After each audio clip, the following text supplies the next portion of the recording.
ಸಿದ್ದು ಸರ್ಕಾರದ ಸುತ್ತ ವಿವಾದಗಳ ಹುತ್ತ. ಸಿದ್ದರಾಮಯ್ಯ ಸರ್ಕಾರಕ್ಕೆ ಕಾಂಟ್ರವರ್ಸಿ ಕಾಟ. ಒಂದಲ್ಲ ಒಂದು ವಿವಾದದಲ್ಲಿ ಸಿದ್ದು ಗೌರ್ಮೆಂಟ್. ನೆಗೆಟಿವ್ ವಿಚಾರಕ್ಕೆ ಸೌಂಡ್ ಮಾಡ್ತಿದೆ ಸಿದ್ದು ಸರ್ಕಾರ. ಗ್ಯಾರಂಟಿ ಸ್ಕೀಮ್ ಇಂದಲೇ ಸದ್ದು ಮಾಡಿದ್ದಂತ ಸಿದ್ದು ಈಗ ಗ್ಯಾರಂಟಿ ಒಂದಿಲ್ಲೊಂದು ಕಾಂಟ್ರವರ್ಸಿಯನ್ನ ತಂದಿಡ್ತಾ ಇದೆ. ಸಿದ್ದರಾಮಯ್ಯ 2.0 ಆಹಾ ಅನ್ನುವಂತಿಲ್ಲ. ಯಾಕೆ ಗೊತ್ತಾ? ಬಿಜೆಪಿಗರ ಬಾಯಿಗೆ ಆಹಾರ ಆಗ್ತಿರೋದಾದ್ರೂ ಯಾಕೆ? ಸಿದ್ದರಾಮಯ್ಯ ಸರ್ಕಾರಕ್ಕೆ ಕಾಡ್ತಿರೋ ಕಂಟಕಗಳೇನು ಹಾಗಾದ್ರೆ? ಸದ್ಯ ಸಿಎಂ ಸಿದ್ದರಾಮಯ್ಯನವರ ಸರ್ಕಾರದ ಸುತ್ತ ಹಲವಾರು ವಿವಾದಗಳು ಈಗ ಸುತ್ತಕೊಂಡ್ಬಿಟ್ಟಿದೆ. ಸರ್ಕಾರಕ್ಕೆ ಈಗ ಕಾಂಟ್ರವರ್ಸಿಯ ಕಾಟ ಶುರು ಆಗ್ಬಿಟ್ಟಿದೆ. ಯಾಕಂದ್ರೆ ಒಂದಲ್ಲ ಒಂದು ವಿವಾದದಲ್ಲಿ ಗೌರ್ಮೆಂಟ್ ಸಿಲುಕ್ತಾ ಇದೆ. ಅದು ಕೂಡ ನೆಗೆಟಿವ್ ವಿಚಾರಕ್ಕೆ ಸಿದ್ದರಾಮಯ್ಯನವರ ಸರ್ಕಾರ ಈಗ ಸೌಂಡ್ ಮಾಡ್ತಿರೋದು. ಪಂಚ ಗ್ಯಾರಂಟಿಯ ಮೂಲಕವಾಗಿನೇ ಸಿಎಂ ಸಿದ್ದರಾಮಯ್ಯನವರ ಸರ್ಕಾರ ರಚನೆ ಆಗಿತ್ತು, ದೊಡ್ಡ ಮಟ್ಟದ ಹೆಸರು ಮಾಡಿತ್ತು. ಆದ್ರೆ ಈಗ ಅದೇ ಗ್ಯಾರಂಟಿ ಒಂದಲ್ಲ ಒಂದು ಕಾಂಟ್ರವರ್ಸಿಯನ್ನ ತಂದಿಡ್ತಾ ಇದೆ. 2.0 ಆಹಾ ಅನ್ನುವಂತಿಲ್ಲ. ಯಾಕಂದ್ರೆ 10 ಕಾಂಟ್ರವರ್ಸಿಗಳ ಹುತ್ತ ಶುರುವಾಗಿದೆ. ಬಿಜೆಪಿಗರ ಬಾಯಿಗೆ ಆಹಾರ ಆಗ್ತಿರೋದು ಯಾಕೆ ಹಾಗಾದ್ರೆ? ಇಷ್ಟೊಂದು ನೆಗೆಟಿವ್ ವಿಚಾರಕ್ಕೆ ಸಿಎಂ ಸಿದ್ದರಾಮಯ್ಯನವರ ಸರ್ಕಾರ ಕಂಟಕಗಳು ಎದುರಾಗ್ತಿರೋದು ಯಾಕೆ? ಇವೆಲ್ಲವನ್ನ ಗಮನಿಸ್ತಾ ಹೋಗೋಣ. ಸಿದ್ದು ಸರ್ಕಾರಕ್ಕೆ ಕಾಂಟ್ರವರ್ಸಿ ಕಾಟ. ಕಾಟ 1, ಗ್ಯಾರಂಟಿ ಸ್ಕೀಮ್ ಅನುಷ್ಠಾನದಲ್ಲಿ ವಿಳಂಬ. ಸಿಎಂ ಸಿದ್ದರಾಮಯ್ಯನವರ ಗ್ಯಾರಂಟಿ ಸ್ಕೀಮ್ನ ಅನುಷ್ಠಾನ ಮಾಡೋದ್ರಲ್ಲಿ ಈಗ ವಿಳಂಬ ಆಗ್ತಿದೆ. ಸಾಕಷ್ಟು ಜನಪ್ರಿಯತೆಯನ್ನ ತಂದುಕೊಟ್ಟಿದ್ದಂತ ಗ್ಯಾರಂಟಿ ಸ್ಕೀಮ್ ಈಗ ಬಿಜೆಪಿಗರಿಗೆ ಅಸ್ತ್ರ ಆಗ್ತಿದೆ. ಕಾಟ 2, ಗೃಹಲಕ್ಷ್ಮಿ ಹಣ ಜಮೆ ಮಾಡಲು ಲೇಟ್. ಪ್ರತಿ ಮನೆಯ ಯಜಮಾನಿಗೆ 2,000 ರೂಪಾಯಿ ಗೃಹಲಕ್ಷ್ಮಿ ಯೋಜನೆಯ ಅಡಿಯಲ್ಲಿ ಹಣವನ್ನ ಜಮೆ ಮಾಡೋದಕ್ಕೆ ಲೇಟ್ ಆಗ್ತಿದೆ. ಕಳೆದ 3-4 ತಿಂಗಳಿನಿಂದ ಫಲಾನುಭವಿಗಳ ಖಾತೆಗೆ ಹಣ ಹೋಗೋದ್ರಲ್ಲಿ ತಡವಾಗ್ತಿದೆ. ಇದೇ ಈಗ ಸಿದ್ದರಾಮಯ್ಯನವರ ಸರ್ಕಾರಕ್ಕೆ ಮತ್ತೊಂದಿಷ್ಟು ನೆಗೆಟಿವ್ ಇಮೇಜ್ ಅನ್ನ ತಂದುಕೊಡ್ತಿದೆ. ಕಾಟ 3, ವಾಲ್ಮೀಕಿ ಹಗರಣ, ನಾಗೇಂದ್ರ ರಾಜೀನಾಮೆ. ಸಿಎಂ ಸಿದ್ದರಾಮಯ್ಯನವರ ಸರ್ಕಾರಕ್ಕೆ ಮೊದಲು ಹಗರಣದ ಆರೋಪ ಅಪ್ಪಳಿಸಿದ್ದೇ ವಾಲ್ಮೀಕಿ ಅಭಿವೃದ್ಧಿ ನಿಗಮದಲ್ಲಾಗಿರೋ ಬಹುಕೋಟಿ ಹಗರಣ. ಅದಾದ ಮೇಲೆ ಸಚಿವ ಸ್ಥಾನದಿಂದ ನಾಗೇಂದ್ರ ಅವರ ತಲೆದಂಡಾಯಿತು. ಇದು ದೊಡ್ಡ ಮಟ್ಟಿಗೆ ಎಲ್ಲರ ಕೆಂಗಣ್ಣಿಗೂ ಗುರಿಯಾಗಿತ್ತು.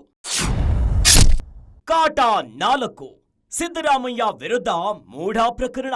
ಸಿಎಂ ಸಿದ್ದರಾಮಯ್ಯನವರ ಎಷ್ಟು ವರ್ಷದ ರಾಜಕೀಯ ಜೀವನದಲ್ಲಿ ಮೈಸೂರಿನ ಮೂಢ ಪ್ರಕರಣ ದೊಡ್ಡ ಮಟ್ಟದ ಸಂಚಲನ ಮೂಡಿಸಿತ್ತು.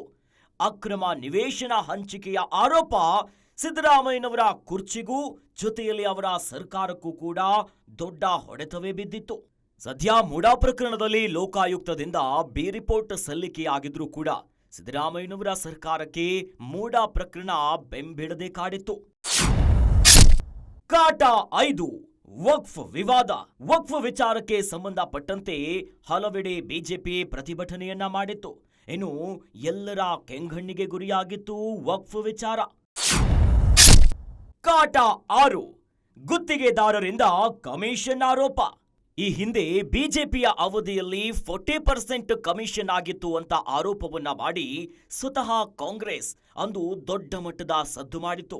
ಆದ್ರೆ ಈಗ ಇದೇ ಕಾಂಗ್ರೆಸ್ ಸರ್ಕಾರದ ಮೇಲೆ ಗುತ್ತಿಗೆದಾರರಿಂದ ಕಮಿಷನ್ ಆರೋಪ ಕೇಳಿಬರ್ತಿದೆ. ಈ ಮೂಲಕ ದೊಡ್ಡ ಮಟ್ಟದ ಸಂಚಲನ ಮೂಡಿಸುತ್ತಿದೆ ಗುತ್ತಿಗೆದಾರರ ಆರೋಪಗಳು. ಕಾಟ 7, ಮಂಡ್ಯ ಹನುಮಧ್ವಜ ವಿವಾದ. ಆಗಾಗ ಕಾಂಗ್ರೆಸ್ ಸರ್ಕಾರದ ಮೇಲೆ ಅಲ್ಪಸಂಖ್ಯಾತರ ಓಲೈಕೆ ಮಾಡ್ತಾರೆ ಅನ್ನೋ ಆರೋಪಗಳು ಕೇಳಿಬರುತ್ತೆ. ಇದರ ನಡುವೆ ಮಂಡ್ಯದಲ್ಲಿ ಹನುಮಧ್ವಜವನ್ನ ತೆರವುಗೊಳಿಸಿರೋ ವಿಚಾರ ದೊಡ್ಡ ಮಟ್ಟದ ನೆಗೆಟಿವ್ ಇಮೇಜ್ ಅನ್ನ ತಂದುಕೊಡ್ತು.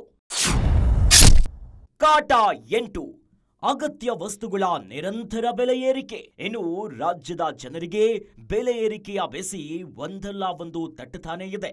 ಅತ್ತ ಬಿಎಂಟಿಸಿ, ಕೆಎಸ್ಆರ್ಟಿಸಿ ಜೊತೆಯಲ್ಲಿ ಮೆಟ್ರೋ, ಇನ್ನು ಹಾಲಿನ ದರ ಪರಿಷ್ಕರಣೆಗೂ ಕೂಡ ಮುಂದಾಗಿದ್ದಾರೆ. ಇವೆಲ್ಲದರ ನಡುವೆ ಈಗ ಆಟೋ ದರ ಏರಿಕೆಗೂ ಸರ್ಕಾರ ಮುಂದಾಗ್ತಿರೋದು ಪರಿಷ್ಕರಣೆಯ ವಿಚಾರ ರಾಜ್ಯ ಸರ್ಕಾರ ಸಾರ್ವಜನಿಕರ ಕೆಂಗಣ್ಣಿ ಗುರಿಯಾಗ್ತಿದೆ. ಹೀಗಾಗಿ ನಿರಂತರ ಬೆಲೆ ಏರಿಕೆಯ ಬೆಸೆಯಿಂದಾಗಿ ಜನ ತತ್ತರಿಸಿ ಹೋಗ್ತಿದ್ದಾರೆ. ಕಾಟ 9 ಮಂತ್ರಿ ಶಾಸಕರ ಮಧ್ಯೆ ಭಿನ್ನಾಭಿಪ್ರಾಯ. ಇನ್ನು ಸ್ವತಃ ಕೈಮನೆಯಲ್ಲೇ ಆಂತರಿಕ ಕಲಹಗಳು ದಿನೇ ದಿನೇ ಹೆಚ್ಚಾಗ್ತಿದೆ. ಬಹಿರಂಗ ಹೇಳಿಕೆ, ಅಸಮಾಧಾನದ ಮಾತುಗಳು, ಜೊತೆಯಲ್ಲಿ ಕುರ್ಚಿ ಕಿತ್ತಾಟದಿಂದಾಗಿ ಮಂತ್ರಿ ಶಾಸಕರ ಮಧ್ಯೆ ಭಿನ್ನಾಭಿಪ್ರಾಯ ಮೂಡ್ತಿದೆ. ಕಾಟ 10 ಅನುದಾನ ವಿಚಾರದಲ್ಲಿ ಶಾಸಕರ ತಕರಾರು. ಇನ್ನು ಸ್ವತಃ ಕೈಪಾಳ್ಯದಲ್ಲೇ ಅನುದಾನದ ವಿಚಾರದಲ್ಲಿ ಸ್ವತಃ ಕಾಂಗ್ರೆಸ್ ಸರ್ಕಾರದ ಶಾಸಕರೇ ಅಸಮಾಧಾನವನ್ನ ಹೊರಗಾಕಿದ್ರು. ಹೀಗಾಗಿ ಕೈಮನೆಯ ಆಂತರಿಕ ವಲಯದಲ್ಲೂ ಕೂಡ ಸಾಕಷ್ಟು ಸ್ಪಷ್ಟವಾಗಿ ತಿಳಿತಾ ಇತ್ತು ಎಲ್ಲವೂ ಸರಿಯಿಲ್ಲ ಅನ್ನೋದು. ಕಾಟ 11 ಸಿಎಂ ಬದಲಾವಣೆಯ ಬಹಿರಂಗ ಹೇಳಿಕೆ. ಒಂದು ಕಡೆಯಲ್ಲಿ ಸಾಕಷ್ಟು ಆರೋಪಗಳು ರಾಜ್ಯ ಸರ್ಕಾರದ ಮೇಲೆ ತಾಗ್ತಾ ಇದ್ರೆ, ಅದರ ನಡುವೆ ಸಿಎಂ ಕುರ್ಚಿಯ ಕಿತ್ತಾಟ ದಿನೇ ದಿನೇ ಹೊಸ ಸ್ವರೂಪವನ್ನ ಪಡ್ಕೊಳ್ತಾ ಇದೆ. ಸ್ವತಃ ಕಾಂಗ್ರೆಸ್ಸಿನ ಸಚಿವರು ಮತ್ತು ಶಾಸಕರೇ ಸಿಎಂ ಬದಲಾವಣೆಯ ಬಗ್ಗೆ ಬಹಿರಂಗ ಹೇಳಿಕೆಯನ್ನ ಕೊಡ್ತಿದ್ರು. ಅತ್ತ ಸಿಎಂ ಸಿದ್ದರಾಮಯ್ಯನವರ ಆಪ್ತ ವಲಯದಲ್ಲಿ ಗುರುತಿಸಿಕೊಂಡಿರುವ ಕೆಎನ್ ರಾಜಣ್ಣ, ಸತೀಶ್ ಜಾರಕಿಹೊಳಿ ಸೇರಿ ಹಲವು ಶಾಸಕರು, ಸಚಿವರು ಒಂದೊಂದು ಅಭಿಪ್ರಾಯವನ್ನ ಹೊರಗಾಗ್ತಿದ್ರೆ, ಮತ್ತೊಂದು ಕಡೆ ಡಿಕೆ ಶಿವಕುಮಾರ್ ಅವರ ಆಪ್ತ ವಲಯದ ಸಚಿವರು, ನಾಯಕರು ಕೂಡ ಇದೇ ರೀತಿಯಾಗಿ ಸಿಎಂ ಬದಲಾವಣೆಯ ವಿಚಾರಕ್ಕೆ ಬಹಿರಂಗ ಹೇಳಿಕೆಯನ್ನ ಕೊಡ್ತಿದ್ರು. ಈ ಮೂಲಕ ಕಾಂಗ್ರೆಸ್ ಮನೆಯಲ್ಲಿ ಕುರ್ಚಿಯ ಕಿತ್ತಾಟ ಈ ಬಹಿರಂಗ ಹೇಳಿಕೆಯಿಂದ ಪಕ್ಷಕ್ಕೆ ಡ್ಯಾಮೇಜ್ ಆಗುವಂತ ಕೆಲಸ ಆಗ್ತಿತ್ತು. ಕಾಟ 12 ರನ್ಯಾ ಕೇಸ್ನಲ್ಲಿ ಪ್ರಭಾವಿಗಳ ಕೈವಾಡ. ಸದ್ಯ ರಾಜ್ಯದಲ್ಲಿ ಗೋಲ್ಡ್ ಸ್ಮಗ್ಲಿಂಗ್ ಪ್ರಕರಣ ಸಿಕ್ಕಾಪಟ್ಟೆ ಸದ್ದು ಮಾಡ್ತಿದೆ. ಅದರಲ್ಲೂ ಈ ಪ್ರಕರಣ ಈಗ ರಾಜಕೀಯ ಬಣ್ಣವನ್ನ ಪಡ್ಕೊಂಡಿದೆ. ಆ ಪ್ರಕರಣದಲ್ಲಿ ಪ್ರಭಾವಿಗಳ ಕೈವಾಡ ಇದೆ ಅನ್ನೋ ಮಾತುಗಳು ಸರ್ಕಾರಕ್ಕೆ ದೊಡ್ಡ ಮಟ್ಟದ ತೂಗುಕತ್ತಿಯಾದಂತಿದೆ. ಸದ್ಯ ಇವೆಲ್ಲ ಪ್ರಮುಖ ಕಾಟಗಳು ಸಿದ್ದರಾಮಯ್ಯ ಸರ್ಕಾರಕ್ಕೆ ಕಾಡ್ತಿರೋ ಕಂಟಕಗಳ ಅನ್ನೋ ಪ್ರಶ್ನೆ ಮೂಡ್ತಾ ಇದೆ.